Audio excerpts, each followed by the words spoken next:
사랑하는 성도 여러분, 저는 오늘 사랑이라고 하는 주제로 하나님의 말씀을 전하겠습니다. 우리 어린이들도 잘 들어보세요. 자, 질문할게요. 구원이 뭐예요? 구원. 10원보다 1원이 부족한 거예요? 구원이 뭐예요? 자, 이제 중학교로 올라가는 제가 자칭 우리 비서실장인데, 자, 구원이 뭘까? 생각하고 대답해. 구원이 뭐예요? 건짐받았다는 거예요. 뭐라고요? 건짐받았다. 자, 물속에 빠졌어요. 살려주세요 하는데 정말 튜브를 누가 막 던져줬어요. 밧줄 이렇게 묶어서. 다행히 그 잡았어요. 그 사람 살림받았다 하는 거예요. 살았다. 구원받았다. 구원받았다. 여러분, 교회에 왜 나올까요? 교회는 구원받은 그 사랑이 너무 감사해서 나오는 거거든요. 사람은 영이 있어요. 영. 사람은 영이 있어서 보이지는 않지만 이 영이 소멸되지가 않아요. 우리의 정신이 있어요. 사람의 구성 요소가 세 가지인데 영이 있어요. 그리고 우리의 정신이 있어요. 혼이라고 말하기도 하죠. 그런데 이 정신이 짐승도 있어요. 그래서 집에서 방에서 강아지 키우는 집 손들어 보세요. 어린이들 집에서 강아지 키우는 사람. 자, 어른들 가운데서 강아지 키우시는 분 손들어 보세요. 예, 너무 귀엽죠. 너무 귀엽죠. 예전에는 강아지를 그냥 애견이라고 그랬어요. 사랑스러운 애견, 애완견 이랬어요. 요즘은 뭐라고 그래요? 반려견이라 그래요. 나와 함께 살아간다 그래요. 반려자. 왜 이렇게 강아지가 TV에도 나오고, 요즘은 강아지 이게 잠바 입히는 거 있잖아요. 코트가 있는데 그 코트는요, 어른들 옷감 못지않게 비싼 것도 있대요. 강아지를 따뜻하게 해준다고 옷을 입혀요. 교회 앞에 있다 보면 사람들이 강아지 지나가게 되는데 보게 되면 어떤 강아지는 구두도 신었어.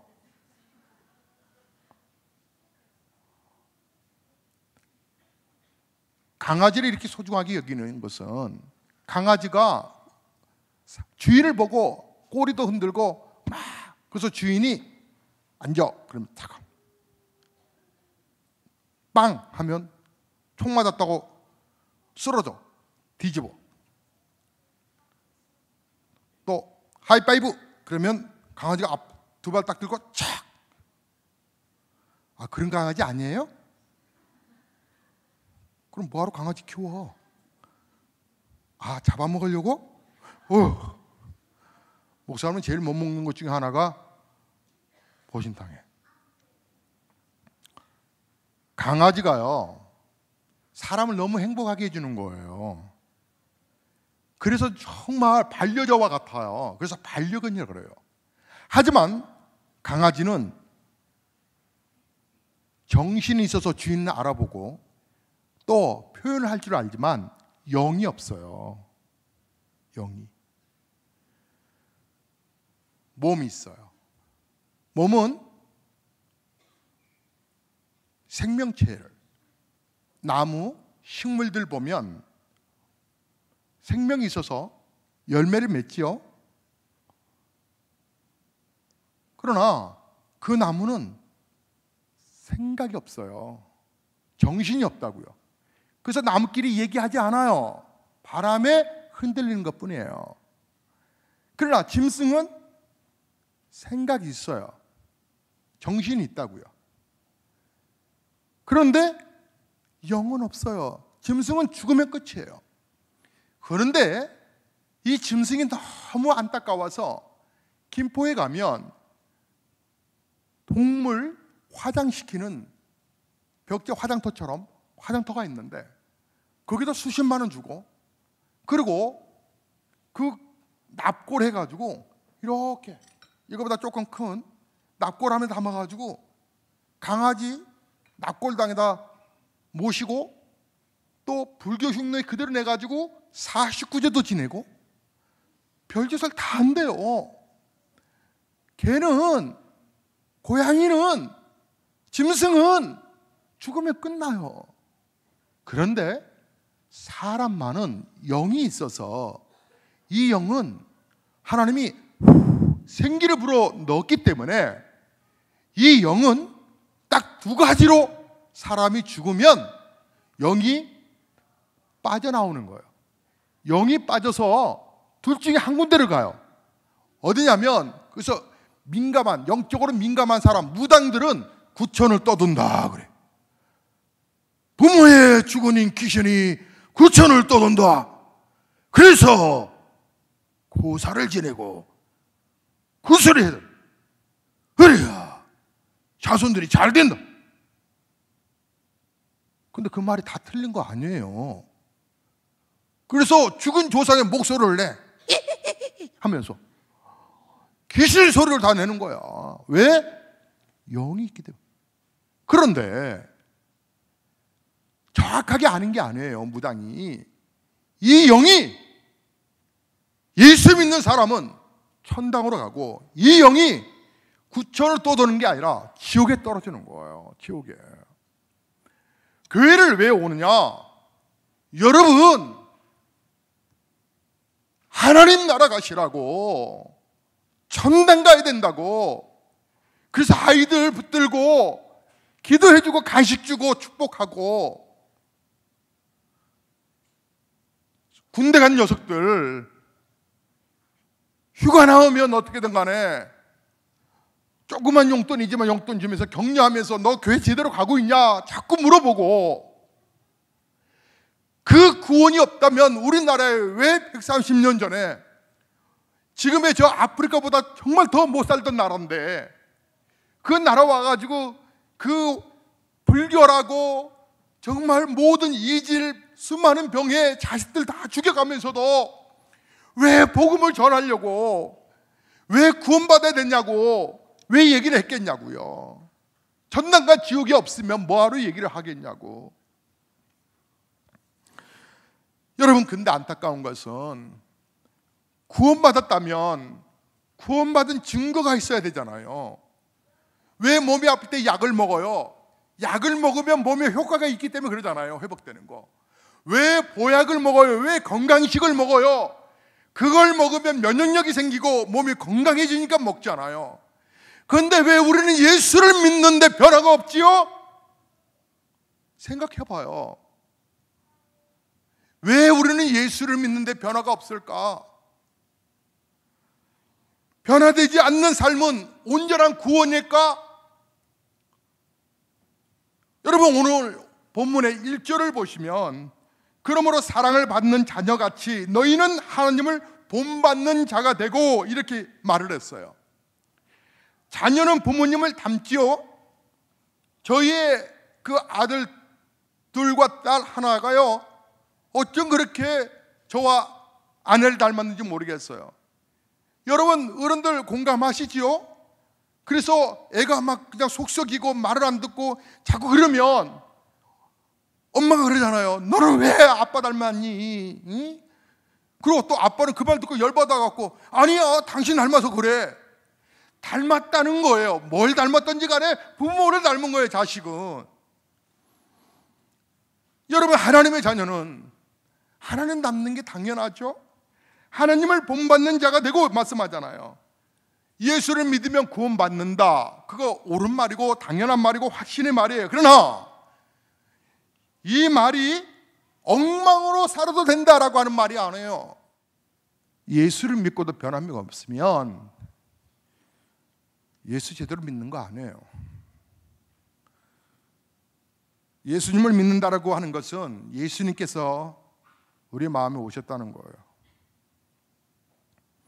정말 예수님께서 마음에 오셨다면 예수님의 사랑으로 사랑하며 사는 거예요. 오늘 본문의 2절의 말씀을 보면 그때께서 너희를 사랑하신 것 같이 너희도 사랑 가운데서 행하라. 그는 우리를 위하여 자신을 버리사 향기로운 제물과 희생제물을 하나님께 드렸느니라.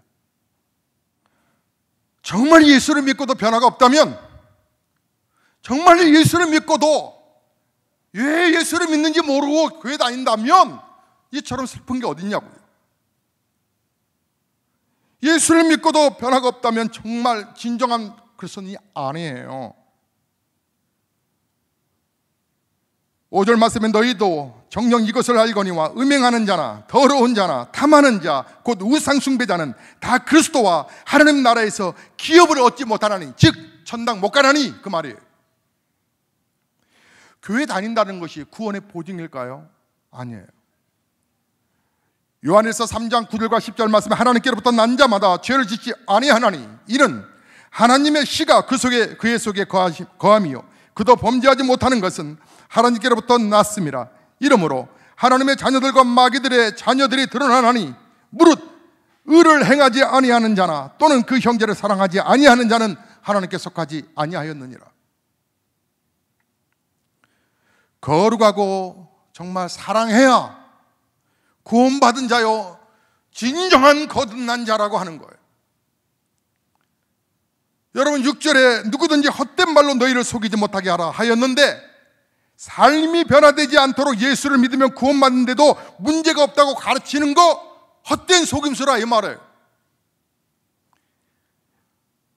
여러분 예수를 믿는데 삶이 변화되지 않아도 구원받아요 이런 말이 문제가 있다고요. 하나님의 말씀이 뭐라고 그래요? 하나님의 진노가 불순종의 아들들에게 임하나니 말씀을 알고도 불순종하는 것이 얼마나 무서운 죄인가를 말씀하고 있는 거예요. 예수님께서도 변화되는 삶을 보고 그가 구원받았는지 아니하였는지를 알겠다 그러셨어요. 마태복음 7장 18절과 20절의 말씀을 보면 좋은 나무가 나쁜 열매를 맺을 수 없고 못된 나무가 아름다운 열매를 맺을 수 없느니라. 아름다운 열매를 맺지 아니하는 나무마다 찍혀 불에 던지느니라. 그러므로 그들을 열매로 보아 알지니라. 여러분 이 말씀을 들으면 여러분 마음이 좀 무거우실 거예요. 그러면 나는 정말 거듭났나? 아마 정말 지옥 가는 거 아닐까? 그러나 여러분, 저는 오늘 여러분에게 이런 식으로 신앙생활하면 지옥 간다고 협박하고 여러분을 좌절시키려고 하는 이 메시지를 하는 게 아니에요. 왜 그래요? 목사가 여러분에게 그냥 사랑받게, 여러분 지난 한 주 동안 너무 힘드셨지요?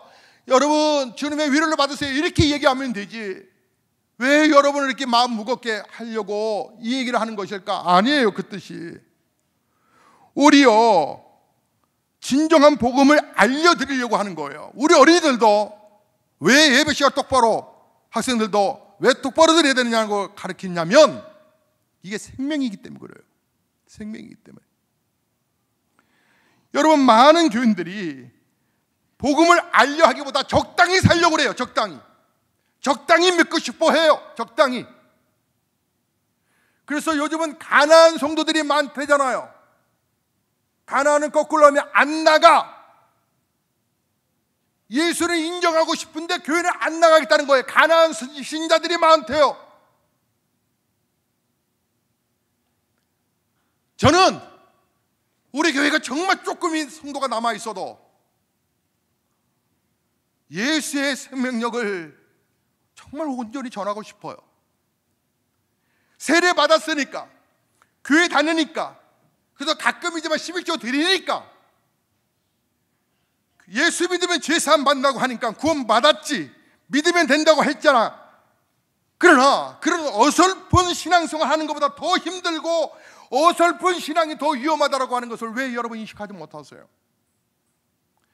밀양이라는 곳에서 또 불이 났어요. 세상의 병원에서 생명 연장하겠다고 아파서 갔는데 거기서 죽었어요. 어떤 가족은 그러더라고요. 전날 아버지가 퇴원시켜달라 했는데 날이 너무 추워서 며칠 추우면 날 불러주면 퇴원하지요. 집이 더 추워요, 아버지. 그런데 아버지가 죽었다는 거예요. 여기 그게 불마에. 내가 아버지 퇴원시켜달라 할 때 퇴원시켜드릴 걸 내가 아버지 죽였다고. 이 매트리스가 타면서 이 시커먼 연기, 그리고 응급실에서 커튼과 커튼, 환자와 환자 사이를 이렇게 가려니라고 그 프라이버시 뭐 주사 놓을 때라든지 저 할 때 검사할 때, 그래서 이렇게 커튼 있는 그 커튼들이 폴리에스테르인데 연기라면 그냥 그 연기는 완전 시커먼 연기예요. 그거 한 모금만 먹으면 폐정지 되는 거예요. 목사가 소방 위험물 취급 기능사 2급을 갖고 있어서 알아요.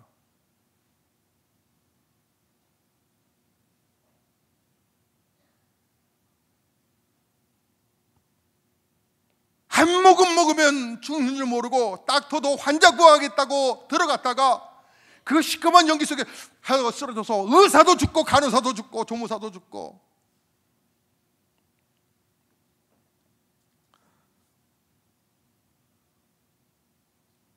여러분, 죽어요. 우리 어떻게 떠날지 모르지만 사고는 도처에 깔려 있어요. 그런데 우리 주님이 말씀하셨어요.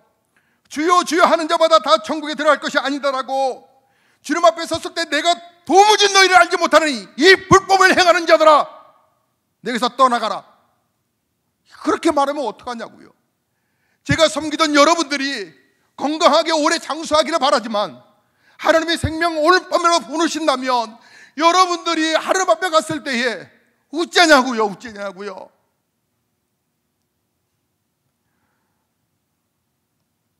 우리 주님이 슬퍼하세요. 요한계시록 3장 1절에 내가 내 행위를 안 하니 내가 살았다는 이름은 가졌으나 죽은 자로다. 사대교회 교인들에게 말씀하시기를 요한계시록 3장 15, 16절에 내가 내 행위를 안 하니 내가 차지도 아니하고 뜨겁지도 아니하도다.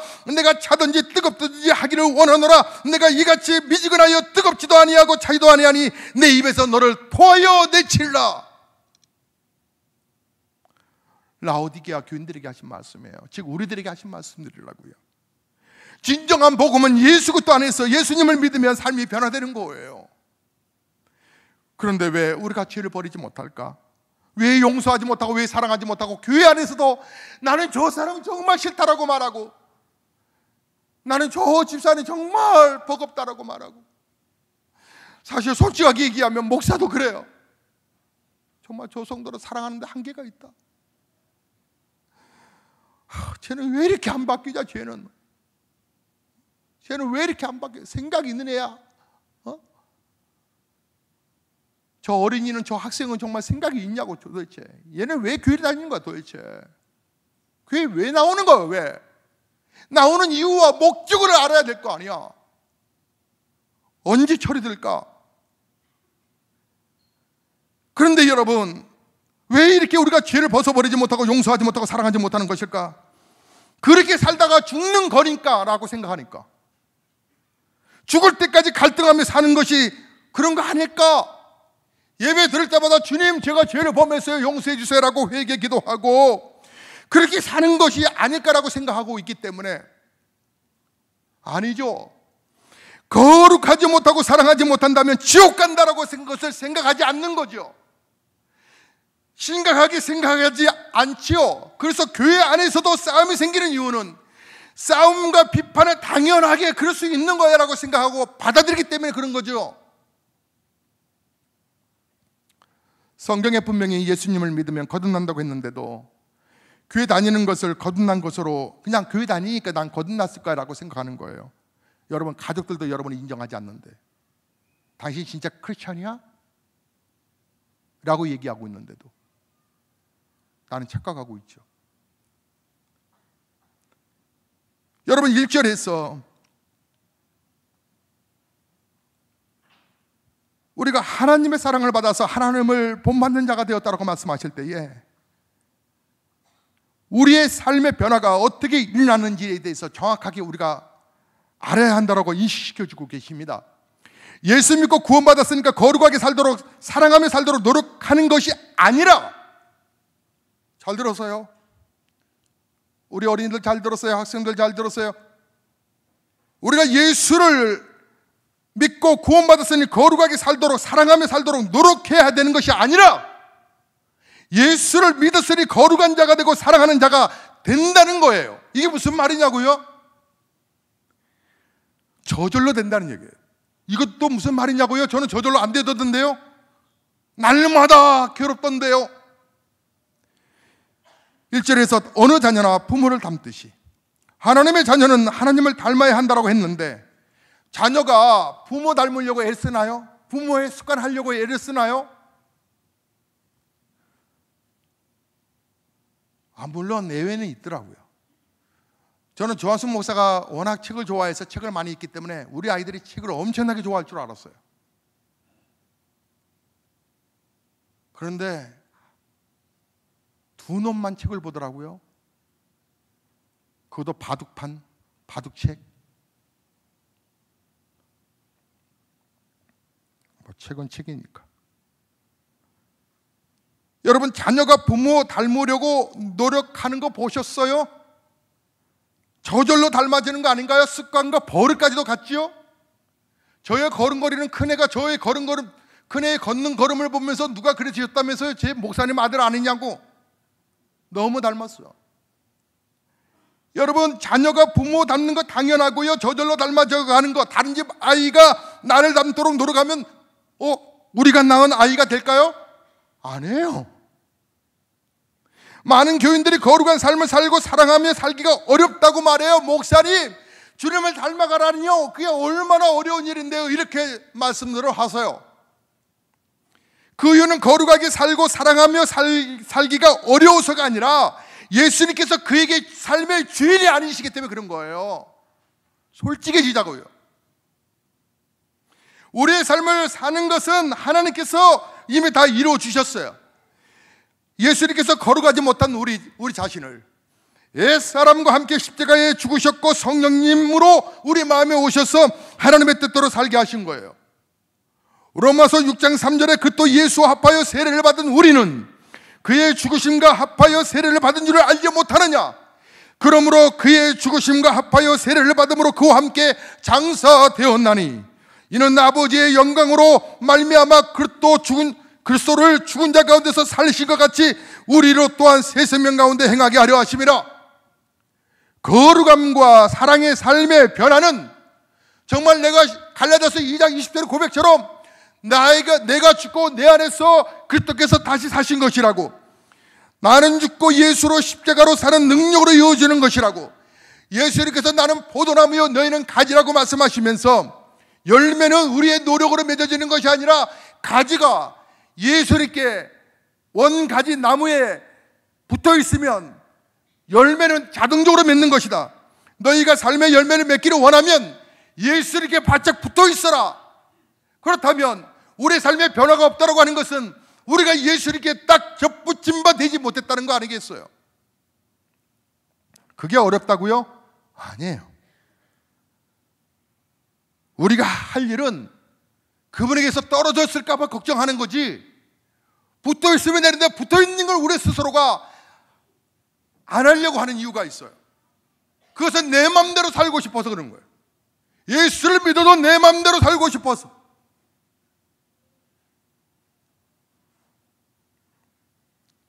(20세기의) 최고의 지성인을 둔다고 한다고 하면 영국의 버블란튼 러셀이라고 하는 분을 둡니다.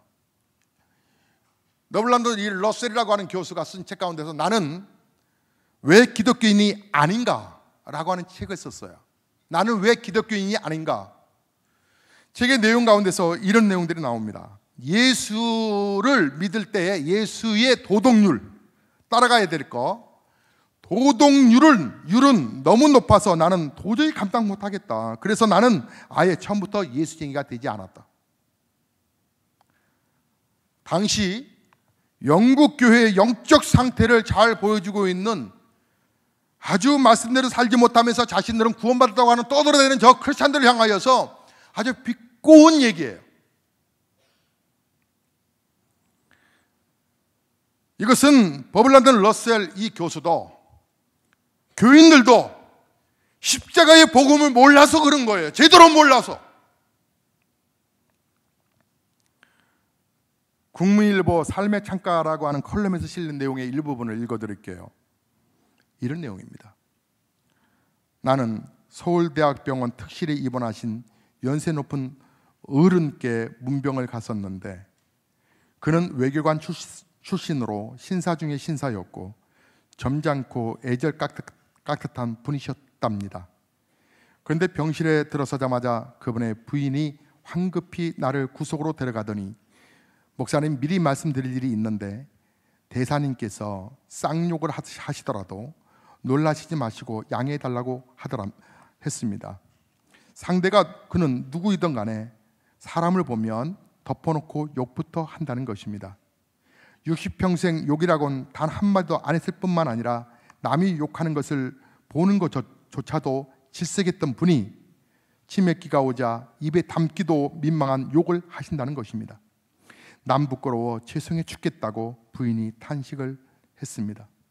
그러자 옆에 있던 간병인 여자가 정신줄을 놓아버린 뒤 저렇게 욕이나 하는 환자는 아주 양호한 편이라면서 자신이 주로 서울대학병원 특실의 상류사회 환자들에게 고용되어 사회적으로 유명했던, 정치적으로 유명했던 분들을 많이 간병했는데 그들 중에 얼마나 회개한 환자가 많았는지 어떤 분은 문병 오는 사람 닥치는 대로 사람을 물어뜯는 분도 계셨다고 하는 것입니다. 여러분 솔직해지자고요. 사람은 어떤 존재입니까?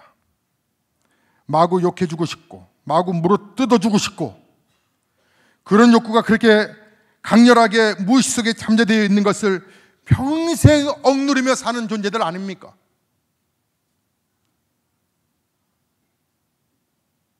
그것을 심리학적으로는 끄집어내어서 어느 빈 공간에 야구방망이 하나 주고 헬멧 씌워주고 부시고 싶은 대로 다 부시라고 합니다. 스트레스 해소하라고. 모세도 지면의 모든 사람들 중에 가장 온유한 사람이었지만 백성들이 물달라고 아우성치고 원망할 때 혈기를 잠지 못해서 반석을 2번이나 내리치는 성질을 드러냄으로써 가나안 땅에 들어가지 못했습니다. 우리는 우리 자신을 잘 알아야 합니다. 우리의 육신의 성품은 노력에서 변화되는 것이 아닙니다. 교육과 교양으로 바뀌어가는 것도 아닙니다. 우리가 죄를 짓지 않고 사랑하는 것은 십자가 때문이고 우리와 함께 하시는 예수님을 바라보기 때문에 그렇습니다. 요한일서 5장 18절의 말씀을 보면 하나님께로부터 난 자마다 범죄하지 아니하는 줄을 우리가 아노라. 하나님께로부터 나신 자가 그를 지키심에 악한 자가 그를 만지지도 못하느니라. 예수님께서 부자 청년에게 네 가진 재산 다 팔아서 가난한 자들에게 주고 나를 따르라 했을 때 그가 근심으로 돌아갔다고 그랬습니다. 그때 뒤돌아서 가는 그 청년을 향하여서 우리 예수님께서 부자가 천당에 가는 것이 마치 낙타가 바늘귀에 들어가는 것보다 더 어렵다라고 말씀하셨습니다. 그 말씀을 들은 제자들은 그런즉 누가 그렇다면 구원을 얻을 수 있겠습니까? 라고 슬퍼했다라고 말을 합니다. 삶이 변화되어야 천국에 간다라고 하면 사람들이 이렇게 절망을 합니다. 나는 그러나 예수님께서 이 말씀을 하신 이유가 무엇이겠습니까? 구원의 조건이 얼마나 힘든가를 제시하는 것이 아니라 인간이 스스로 노력해서 구원 얻는 거 불가능하다. 마가복음 10장 27절에 사람으로는 할 수 없을 때 분명히 말씀하셨습니다. 그러면 우리는 도무지 구원받을 수 없는 것일까? 아니요. 진짜 구원의 복음이 제시되는 것입니다. 예수님께서는 사람으로는 할 수 없을 때 하나님으로는 그렇지 아니하니 하나님으로서는 다 하실 수 있느니라고 말씀하셨습니다. 하나님께서는 어떻게 우리를 구원하시는 것일까? 우리 옛사람을 예수님과 함께 죽게 하고 우리 마음에 성령님을 보내주시는 것입니다. 가가오 도요 히키라고 하는 일본이 나온 정말 유명한 목사님이 계십니다. 그는 첩의 아들이었다라고 말합니다. 아버지가 그나마 양육해서 그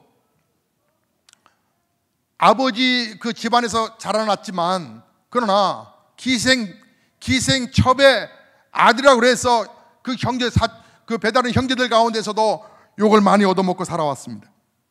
나 같은 것이 왜 태어났느냐고 부모를 원망하면서, 엄마를 원망하면서 그렇게 살아왔던 어느 날, 그가 단모퉁이에서 우두커니 서 있는데 자기 생일 비견하고 있는 어느 날, 북치고 나팔을 불면서 지나가는 구세군 전도대를 만났다고 합니다.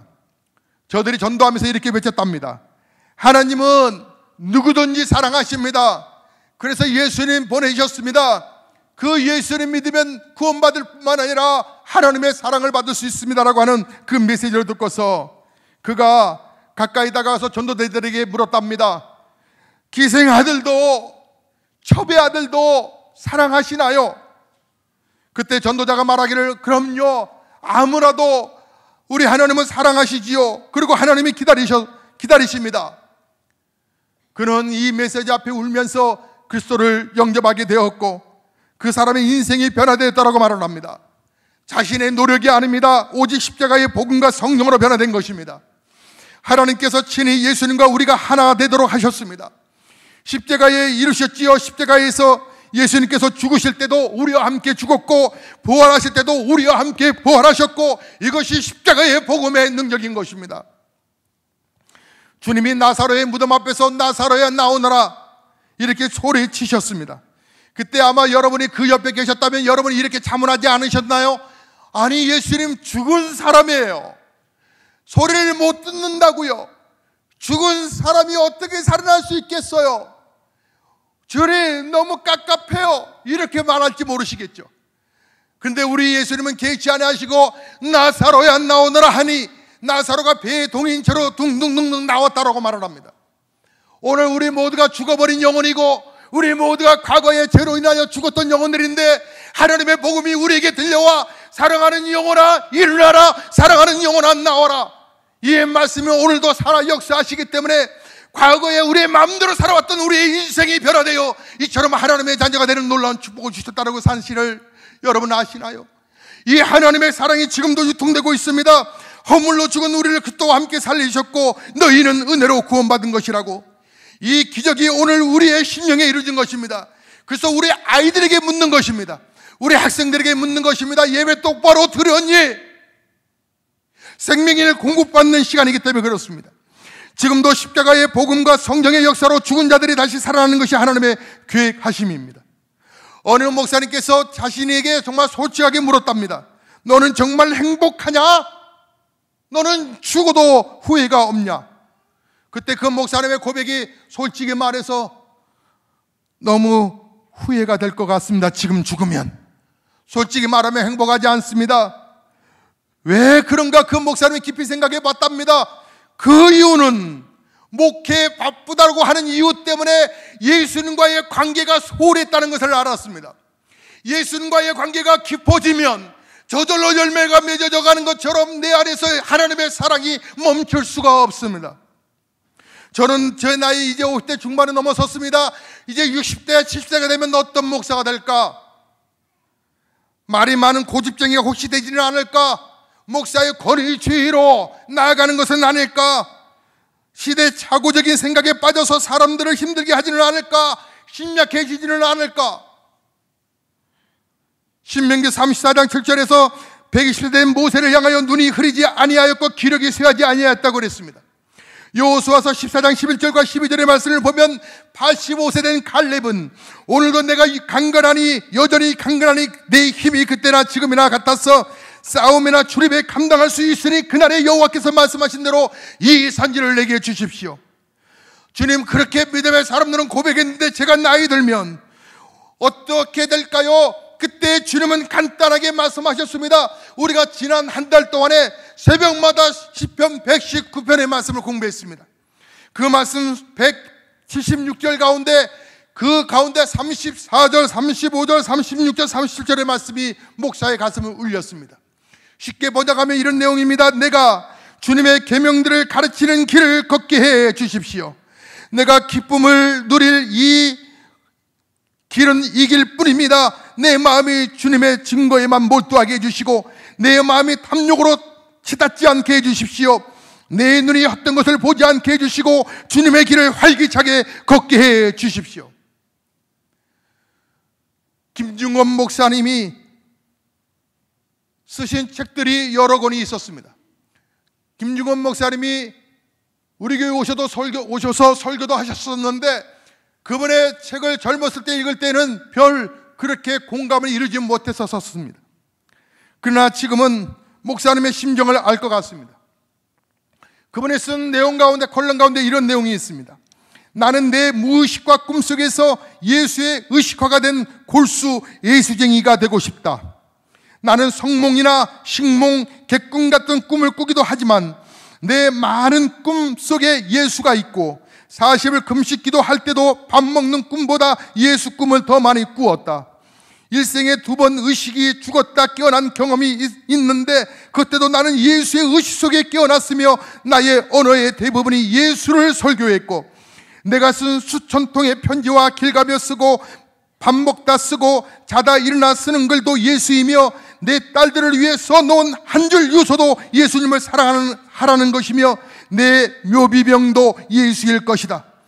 예수는 나의 주, 나의 하느님이라는 신앙의 순도는 100%이고 싶다. 내게 흠도 티도 없는 최후에 순수하고 진실한 것이 있다면 목숨이 12번 단 후에라도 더욱 사랑하고만 싶은 예수님이시다.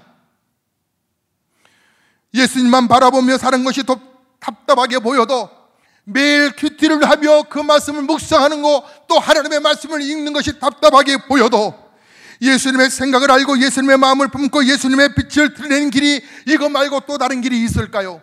신실한 크리스찬이 되기를 원하십니까? 그러면 신앙의 본질로 가는 부분을 양보하지 말으셔야죠. 여러분, 하나님의 사랑으로 교회를 보십시오. 하나님의 사랑으로 교회를 바라보시면 사랑스러우실 것입니다. 우리 아이들이 사랑스럽고, 우리의 자녀들이 복되고, 우리 청년들이 너무나 귀하게 보이고, 성도님 연세 되신 분들까지 너무너무 귀하게 보이실 것입니다. 그러니까 본질로 가는 교회, 이 법원이라면 얼마든지 우리가 거룩한 헌신과 섬김을 통해서 하나님, 내가 순교는 못하더라도 주님 사랑하는 마음 성령의 음성으로 듣고 서로가 이뻐하고 소중하게 여기는 우리 모든 공동체로 세워가기를 주의 이름으로 축복합니다.